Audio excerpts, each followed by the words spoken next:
Well, good morning, everyone.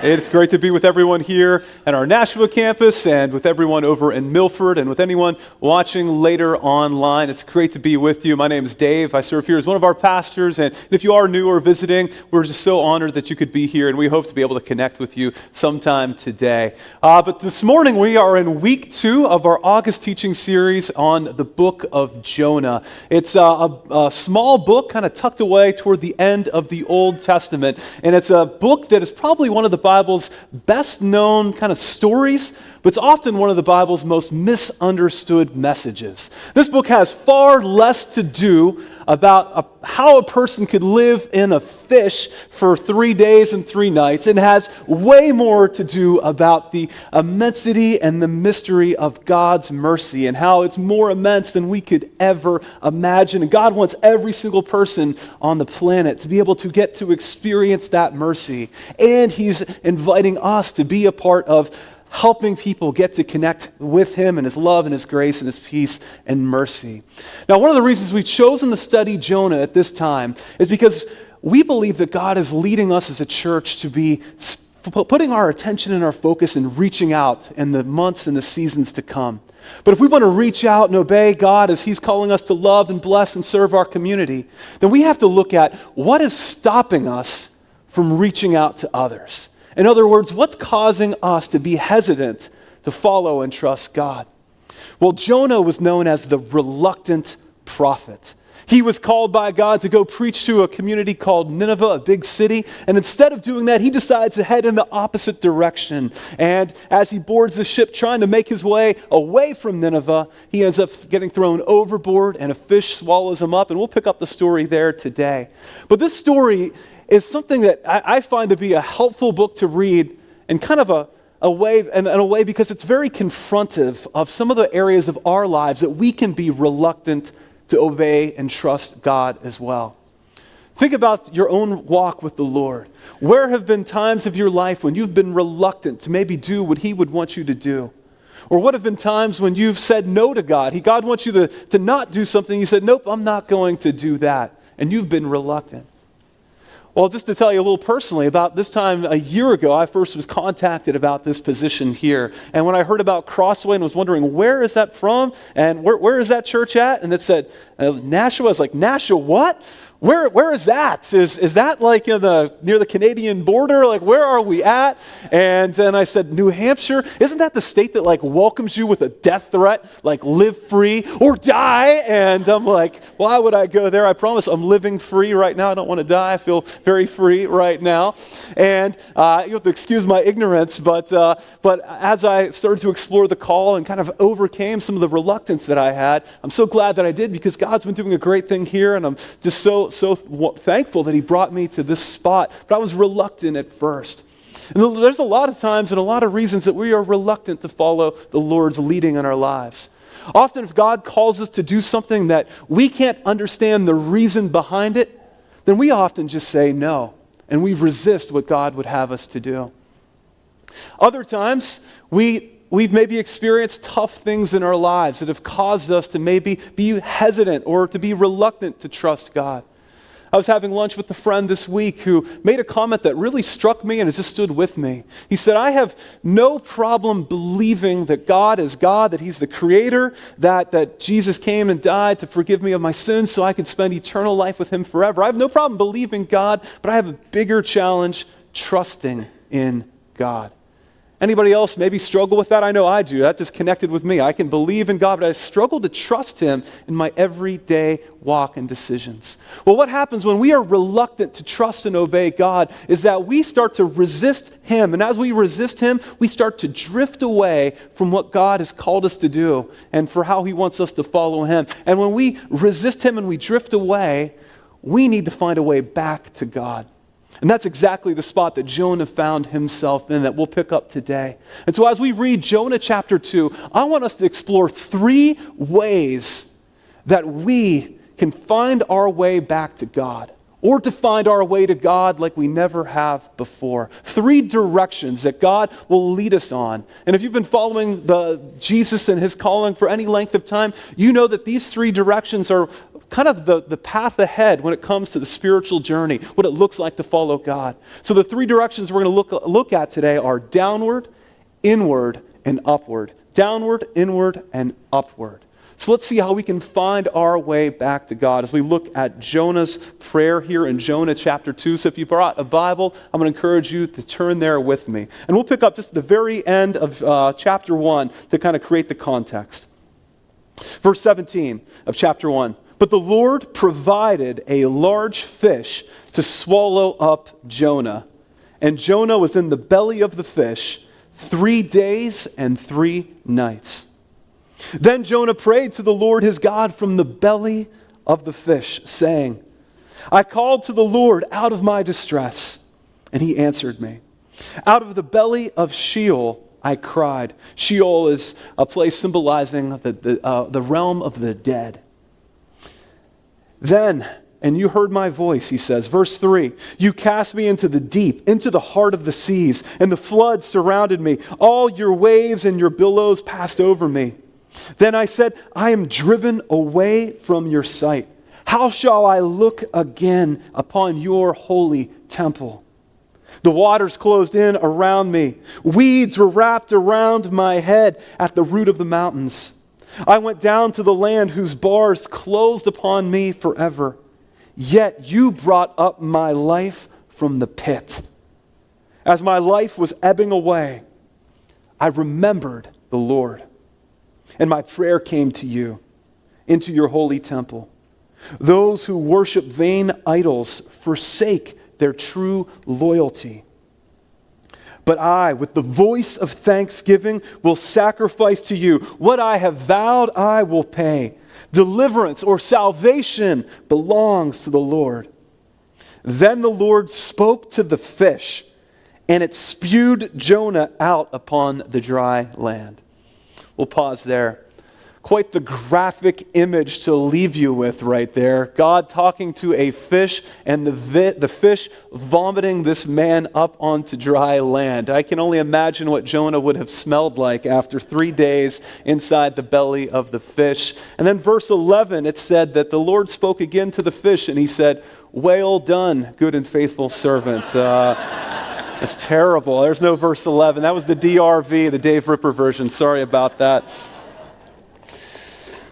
But let's look at these three directions that we see kind of woven into this prayer that helps Jonah find his way back to God, by God's grace, of course. So let's look beginning with downward.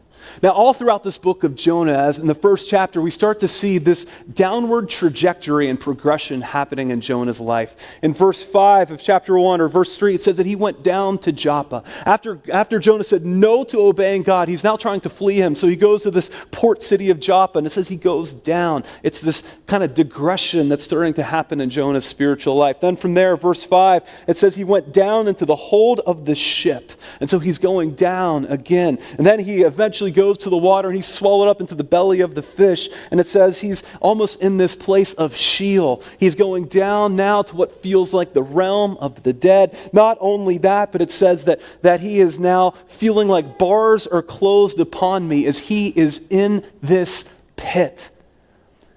When we disobey God, it leads our lives to start to spiral in a downward direction. Sometimes it seems like the cost of following God is really high, but the cost of not following him is even higher. It's even greater. And so when we say no to God and to what he's calling us to, if we disobey him, it's going to cause our lives to start to spiral downward, even if we don't recognize it at first. And that's, Jonah didn't realize it at first, but he found himself there in a significant way. Now, oftentimes we can find ourselves in a downward kind of place because of our sin and our disobedience, but sometimes we can find ourselves kind of in this descent of life. This because we live in a fallen, broken world. Things are not the way that they are supposed to be. People pass on. Tragedies strike. Diseases we get diagnosed with. Things come out of nowhere. Life starts to unravel. And at those moments, it seems like we're helpless and there's nothing that we can do. But from Jonah's prayer and from the story and from the overall message of the scriptures, we find that the way down is often the way back up. So if you find that you're going through a tough time right now in life or have been, and you kind of wondered, what is going on? What is God doing? Let me tell you, there is hope. There is an unexpected opportunity to your most unwanted pain. Regardless of whether that pain was brought on by your own sin and disobedience or because of circumstances beyond your control, there is hope. There is opportunity. And one of those opportunities that Jonah starts to experience is one that maybe you've experienced yourself. There's the opportunity that comes from finding yourself in a place of confinement or being trapped. Now, how can that be good news? How can being stuck in the belly of a fish be good news? Well, for one thing, Jonah couldn't get any further away from God when he's swallowed up by this big fish. The way the scriptures kind of describe this is that it's almost an act of disguised grace, that this fish is a gift from God, even if it doesn't appear to be a gift at first. And in that place of confinement, Jonah starts to have to look hard, as we're going to see, at some of the aspects of his life that shouldn't be. We see that he's maybe built his life up on this scaffolding, and now that kind of just gets completely torn aside. And Jonah comes to the end of himself, where he gets stripped down, and he has to look at who he really is and the hard truth that accompanies that. Maybe you've had a descent like that where you came to have to see who you are in a way like you never did before.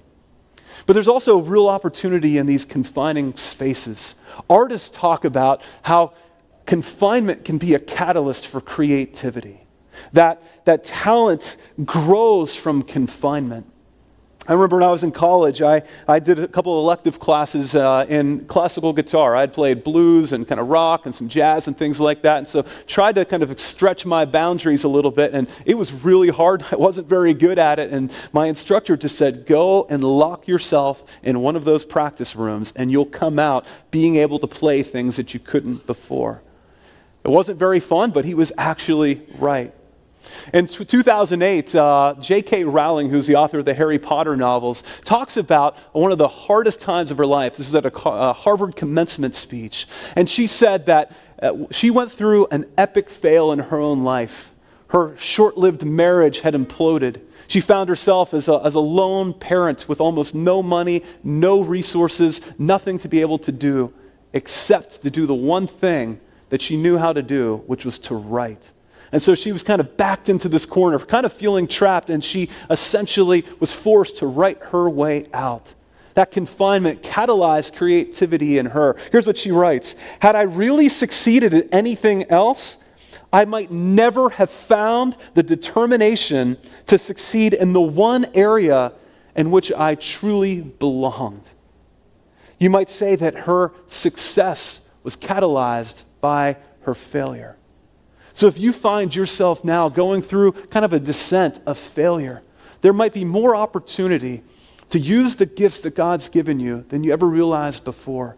You can have a greater focus, a greater intensity, a greater awareness of being able to build upon what you do have instead of focusing all your attention on what you lack.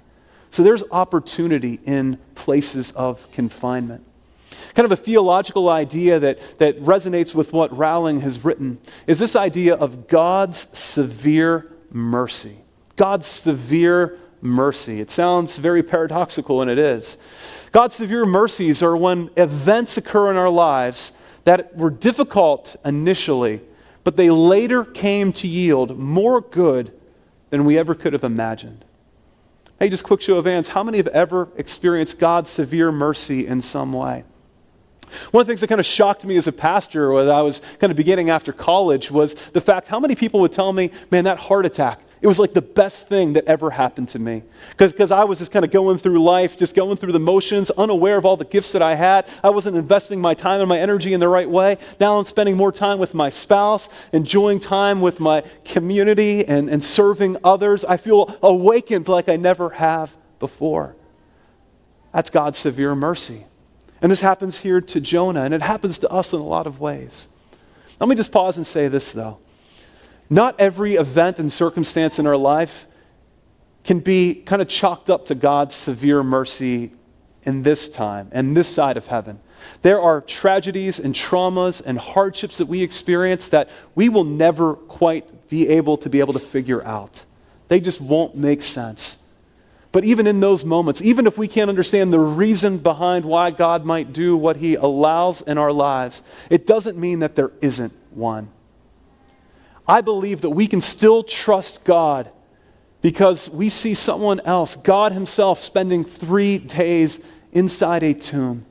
Inside a tomb where it looked like all was lost, there was no hope, no meaning. Why did Jesus spend all this time with us just to die and go away? But that death, that descent, was the very soil in which resurrection would spring up.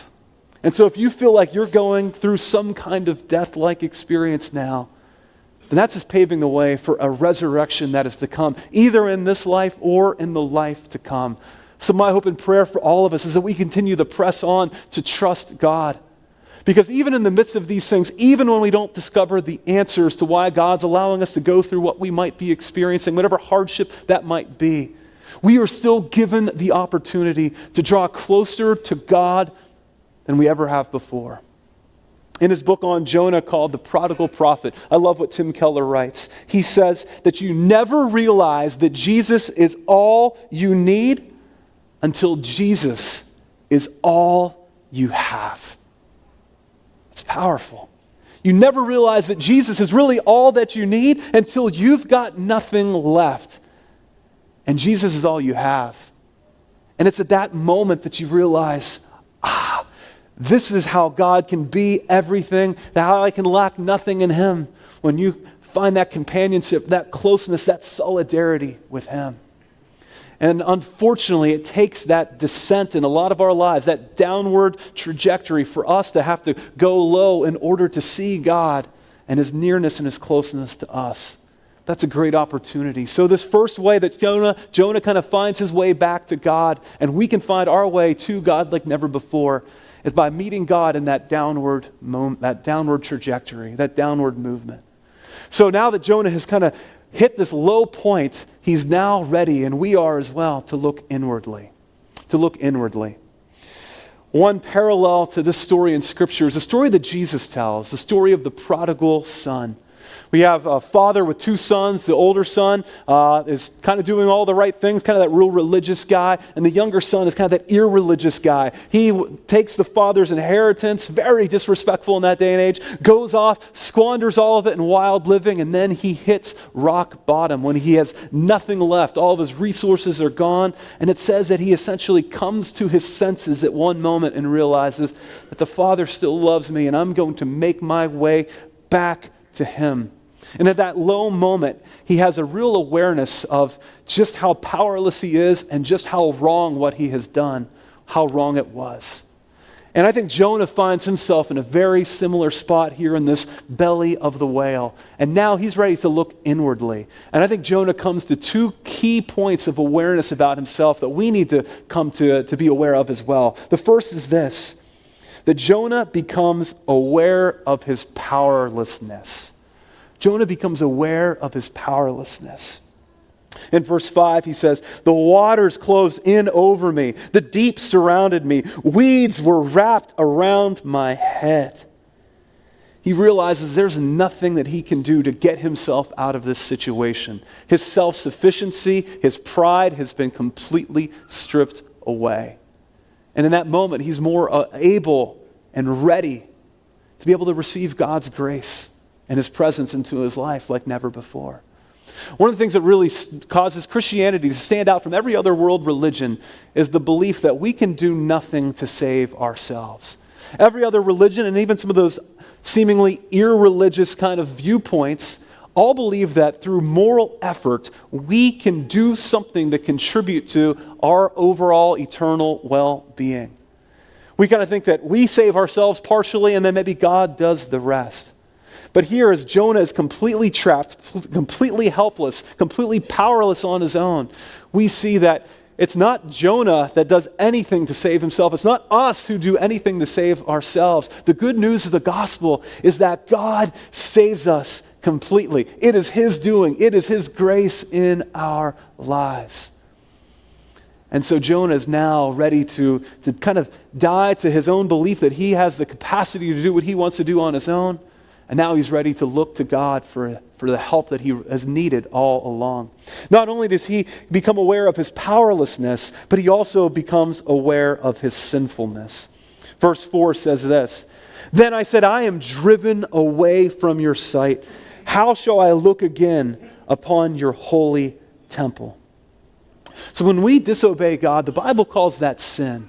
And because God is a perfect, good, loving, holy God, sin is antithetical to who God is. And so we cannot stand in God's presence as sinful people. We need someone else to advocate on our behalf. And Jonah comes to this awareness that he is not this righteous guy that he thought he was, but he has done things that have driven him from God, and the only way that he can find his way back to God is by help beyond himself. Over the last couple of weeks, we've just been reading some horrific news stories, and we often wonder what is wrong with the world. We think we need better policies, which may be true. We think we need safer kind of regulations, which may be true. We need more justice in our political system, which is undoubtedly true. But the problem with our world is not a lack of self-esteem. It's not a lack of education. At the very core, the root issue of our world is that we are all sinners and that we are in need of God's saving help. We need to be discipled. Dallas Willard, one of my heroes, would say, there's no problem in the world that apprenticeship or discipleship to Jesus can't solve. And this downward motion in Jonah's life is a discipling process that he needs to experience. And all of us need to go through that as well. So now that Jonah has an awareness of his powerlessness and his sinfulness, he's now turning his attention to God in a way like he's needed to all along, but hasn't before. Verse 1, he's looking upward, and now Jonah prays. Verse 1 says, "I called to the Lord out of my distress, and he answered me." You might say that in Jonah's distress, he was praying raw, honest prayers. You could even say that he was really praying from the gut, the belly of the fish. Bad joke. Just want to make sure you're still there with me. You can groan. I know that one's a tough one. But Jonah starts to pray.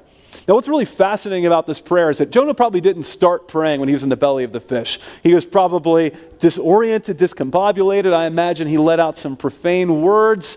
He probably was beside himself. Where am I? Kind of in disbelief. But eventually, he makes his way to prayer. Now, what's fascinating about Jonah's prayer is that not one part of his prayer originates with Jonah. Every word that we've read through Jonah's prayer is a quotation from the book of Psalms. That's why they often call this the Psalm of Jonah. Now, I think it's so intriguing and helpful for us is to realize, now Jonah sets a bad example in a lot of ways to us, but one example that we can glean from him that's really helpful is that Jonah spent a lot of time in prayer, praying through the Psalms, which is really the guidebook of prayer that we have in the Bible.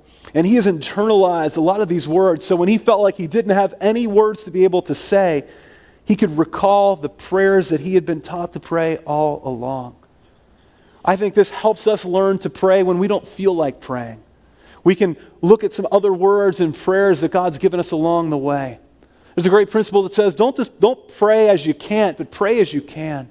And as we prepare ourselves to pray by praying the Psalms, when we go through hard times and don't have any words to share, we can still communicate with God in these ways. So if you're going through just a pretty good stretch of life right now, this is a good time to invest in building up your prayer vocabulary, your prayer language, so that when hard times come, you can still remember what God has said to you and you can communicate back to Him. Let's look more at what Jonah prays. Verse 7, he says, "As my life was ebbing away, I remembered the Lord." It took him some time, but he ultimately remembers the Lord. "And my prayer came to you in your holy temple." Now, this is the second time in this passage that Jonah references God's holy temple. And why does he reference the temple? Well, the temple was the place where sacrifices were made so that people could be restored to the right relationship with God and to secure the forgiveness that they needed. See, as Jonah realizes he's powerless, as Jonah realizes his sinfulness, he also realizes the cost behind God's grace. Maybe not as fully as we do, but he understood that there was a price that had to be paid for him to get back to the right relationship with God. And ultimately, we know the infinite cost that Jesus paid. That if we want to find our way back to God, we have to continue to just behold and stand in awe of the sacrifice that Jesus made more and more. To remember that he rose from the grave so that we could be set free and we could be forgiven. And that good news, which we call the gospel, it's almost like a diamond. You kind of look at it once, you say, oh, that's a diamond, I get it. But as you look more closely at it, you start to see the different sides of the diamond. And this message, this gospel, it starts to look more beautiful and more beautiful. And we're given this opportunity throughout our faith journey to just look into the beauty, into the cost of what Jesus has done for us. And that helps to transform us more and more. And as we just immerse ourselves in this good news of what Jesus has done, it helps us find our way to him like we've never been there before. Then verse 8, Jonah starts to kind of awaken himself to his call as a prophet. He says, those who worship vain idols, they forsake their true loyalty. Now, a big part of what prophets do is they call out and they bring to our attention and they expose the idols that we're serving. Idols are essentially good things that we turn into ultimate things. If we want to see why we're reluctant to obey God, I believe the reason we're reluctant is that we're ultimately serving another God besides God himself. That could be an idea like comfort or some kind of ideal like success. But I think ultimately Jonah says this, those who worship vain idols forsake their true loyalty, because he's preaching to the choir. He's preaching to himself and said, Jonah, the real idol that you've been living for, it's been yourself. It's been your own worldview. It's been your own way of seeing the world. And you need to repent of that.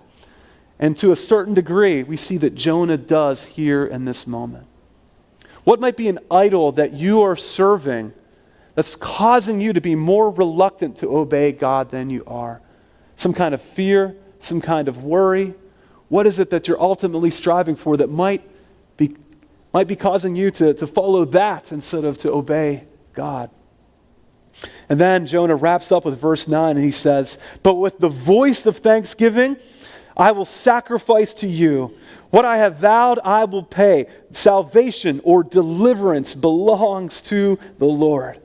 I just love this. He begins with a cry and he ends with a shout. Something has happened in Jonah while he is still in the belly of the whale or the big fish here, whatever that creature really was. And what's amazing is Jonah praises God, says deliverance belongs to the Lord even before he has any idea that he's actually going to be saved. And how could he create such a great shout like that?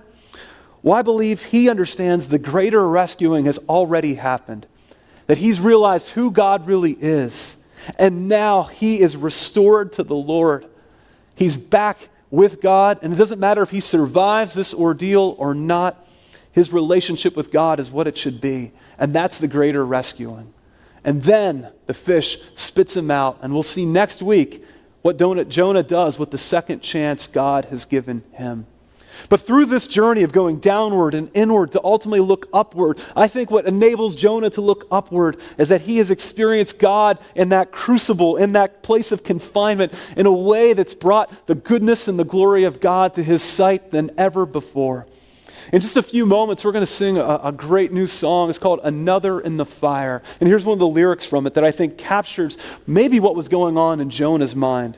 It says, count the joy come every battle, because I know that's where you'll be. If you find yourself in some kind of battle, in some type of place where you're pressed in a hard situation or worried or fearful, or you feel like the enemy might be attacking you in some way, we can count it as joy because we find God in the midst of those battles. So we can look upward to him. But as we close our time today, I want to invite you to be able to pray a Jonah prayer of your own. Near where you're seated are some note cards with a pen. And you can feel free to use this, or you can just use this as a time to pray just in your own heart or mind. But I want to encourage you and challenge you to try and write out a Jonah prayer of your own. Think about a downward movement, and that might be happening in your life right now. Maybe it's a fear. Maybe it's a worry. Maybe it's a bad appointment that just happened. Maybe it's just something in the world that's really unsettling you and upsetting you. How might you feel things starting to descend or to not be going so well? Just name and identify that. Maybe just a word or two. God knows what it is. And then take a moment to look inwardly. How have you been living, trying to do things on your own in a self-sufficient way? Confess your powerlessness to God. Maybe some of the struggles that you're experiencing in life right now are because you've been reluctant to obey God. And maybe you need to just confess to God your own sinfulness, your own brokenness to Him right now. And then turn that struggle and that confession into praise and to thanks to God. Remember who He is. Remember that He's with you and that He loves you. And this whole process of kind of being undone by God, like Jonah is experiencing now, is something that we can expect through our whole spiritual lives. Because we're never being done, or we're never done being undone by God. He helps break things down in our lives and strip us down so that we can be built up and we can rise with a strength and a faith and a closeness to God like we've never had before. So I invite you to use the next couple of moments now to kind of imagine yourself in Jonah's place, looking to God and finding Him where you never thought you would find Him, in these low places, and know that He's with you. Amen.